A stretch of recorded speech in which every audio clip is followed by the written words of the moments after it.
Hi guys, this is Oliver TV and welcome back to my vlog. So for this video again mga idol, ay atin na namang sasagutin ang isa sa mga comment sa ating YouTube mga idol.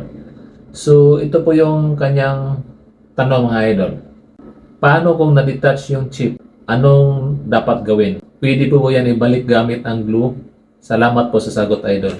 So kapag ganyan idol, natanggal yung chip sa ating ATM card, huwag na lang tayo mag-experiment gamit yung glue or kahit anong pandikit mga idol. Kasi idol, kapag ginawa nyo yun mga idol, kapag natanggal yun sa ATM machine mga idol, baka yun pa ang dahilan na masira yung ATM machine mga idol. So makakaabala ka sa ibang nagwi-withdraw na sumusunod sa iyo mga idol. Para maiwasan natin yung mga idol, papalitan na natin ng bagong ATM card mga idol. So punta ka na lang sa bank mo at palitan mo na ng bago.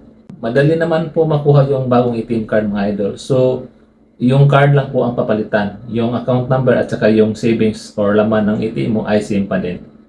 Hindi yon mawawala at hindi yon mababawasan. So, sana idol, nasagot ko yung katanungan mo. See you on my next video and God bless.